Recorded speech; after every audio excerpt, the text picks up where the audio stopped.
You guys may recall I was pretty critical of the last information drop we got from 343 Industries regarding Halo Infinite.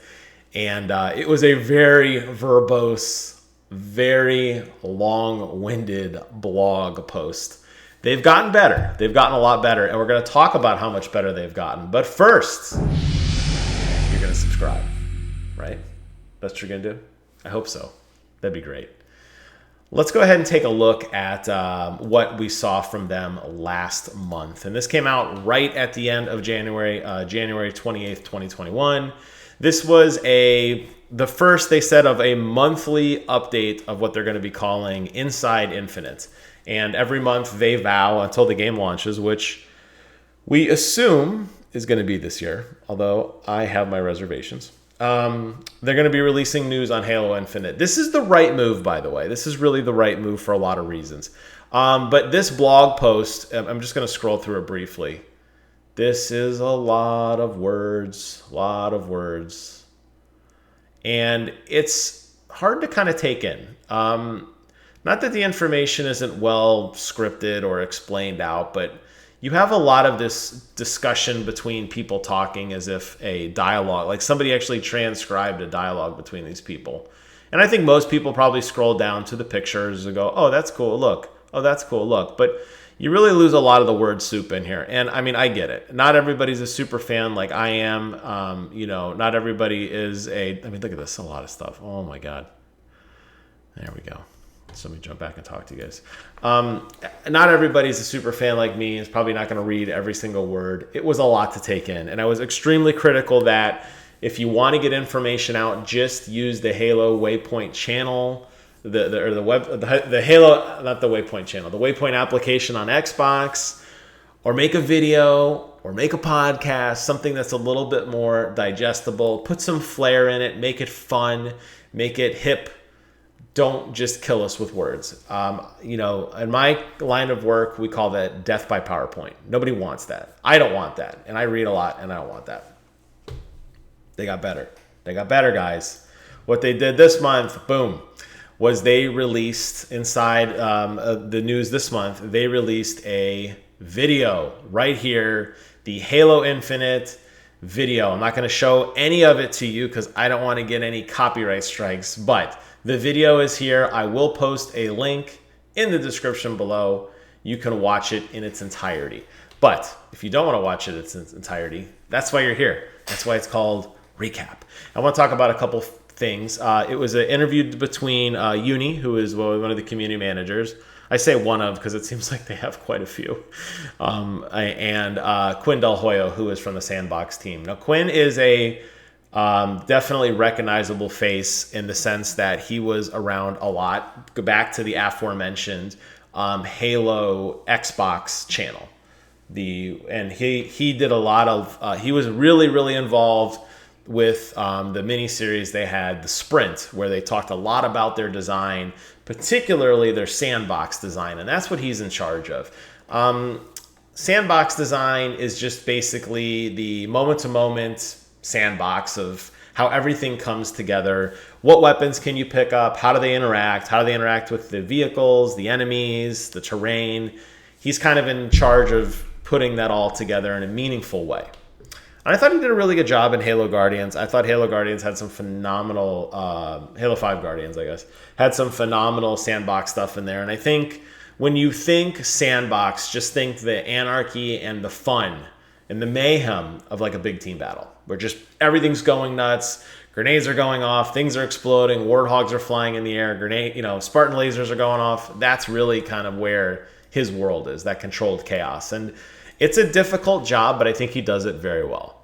A couple things came up in the Q&A that I wanted to talk about. This was some new news for us. I think these are things we probably could have assumed, and it was very interesting if you decide to go back and watch the video. It was very interesting to hear him really kind of tone his words carefully.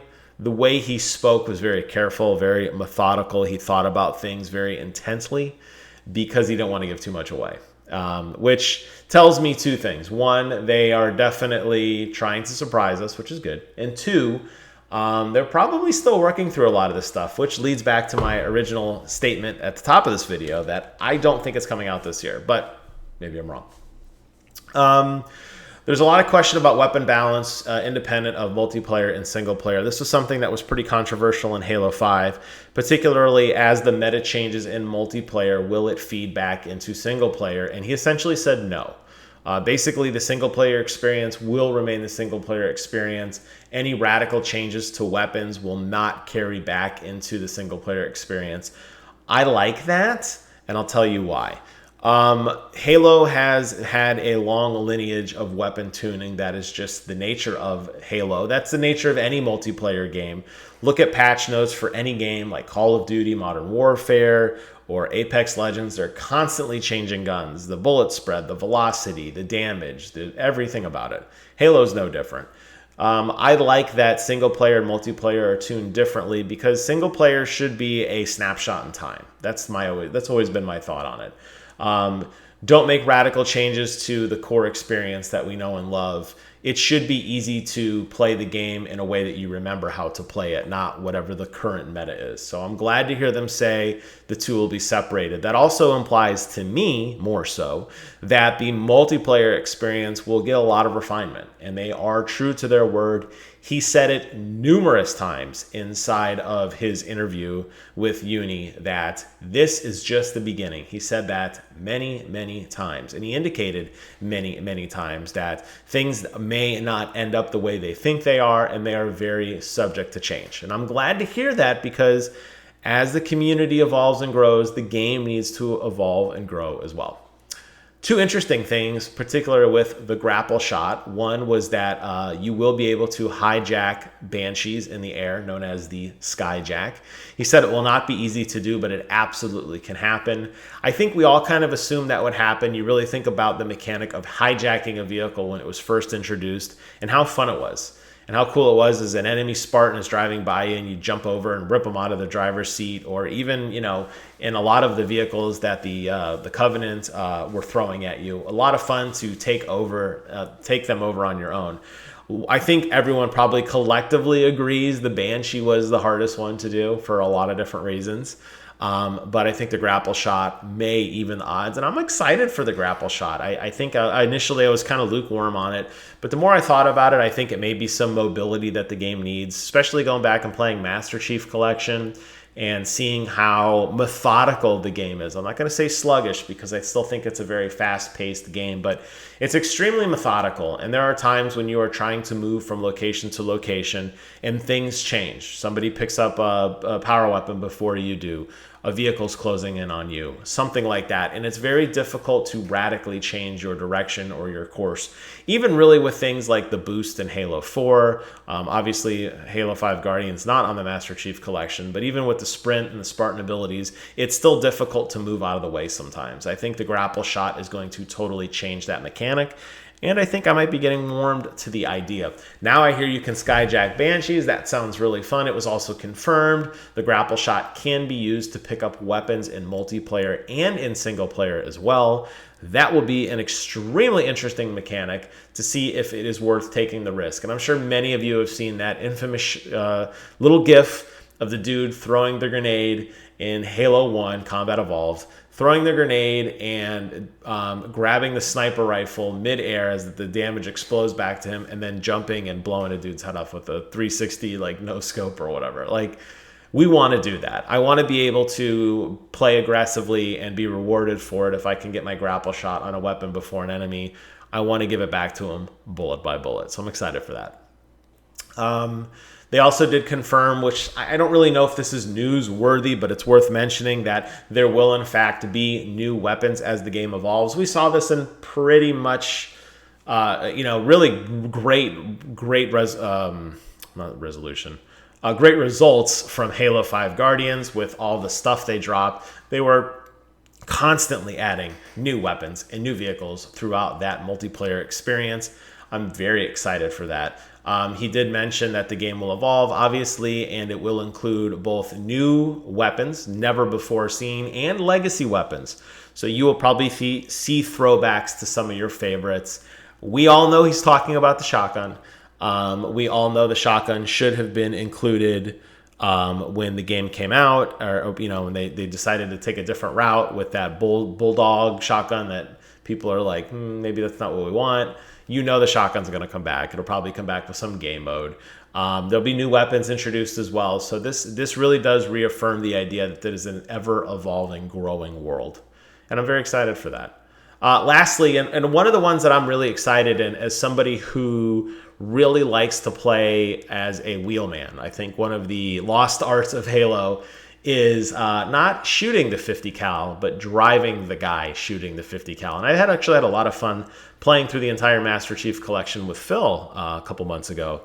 And we took turns driving, but I do enjoy getting behind the wheel. It is a lot of fun, and doing some splatters and, zipping around, doing some really nice tight turns to allow people to just lay waste to people. And the truth is, I'm not the best shot in the world anyway, so my skills are probably better served as the wheelman.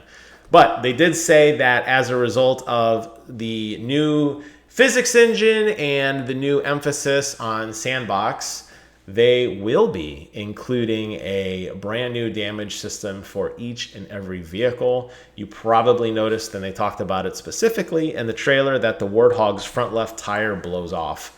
That will affect how it drives. Now, to what level, I don't know, but the fact that we're going to get some sort of mechanic where vehicles can get damaged, and I don't just mean glow and then explode, they call it a doomed state, but that will actually see real damage, whether doors blow off, tires blow off, windshields, whatever. That could and change the way the game drives and the mechanics feel is very exciting. I think that's going to really change the way people use vehicles, because a lot of people use them until they blink really fast and then they jump out. But I think if you could severely damage a vehicle or radically alter the look and performance of it, you may find some different things happen. Just as an example, just making this up in my head, they didn't confirm this, but this is the stuff I'm kind of hoping that they're going to do. Let's say you're in a Warthog and the front two tires blow off. The Warthog would naturally dip down. It would potentially change your angle of fire on your 50 cal. Maybe you could shoot directly in front of the car because the gun's aiming further down, as opposed to now where an enemy gets close and you can't shoot them. Just as an example, that could be something that could work out really well in a crazy spur-of-the-moment battle, which actually could favor you, as you're a defender on this lonely Warthog just getting trounced, but still trying to shoot and hold off waves and waves of attackers. I think that would be really, really cool. That gets my just thought process going. Like, what else could we possibly see? Like tank treads falling off, Banshee engines falling off and exploding. They love that plasma power. I don't know. Maybe you'll see part of the nacelle blow off and it becomes a bomb. I don't know. We'll see. These are just my dreams, but these are dreams that I think would be incredibly cool. So it was a really, really good take at what's coming in Halo. I do really appreciate this format much more than the other format, which was really hard to get through. And I'm excited to see what else they have in store. Yeah, that's it. I think I'm going to wrap up the video here. Again, I will post links to everything I talked about, both the old Halo blog, the updated blog, and the YouTube video in the description below. While you're down there, go ahead and check out the playlist I've got of a lot of other Halo content in 2021. Thank you guys so much for watching. Take care of yourselves, and until next time, I will see you guys on the other side.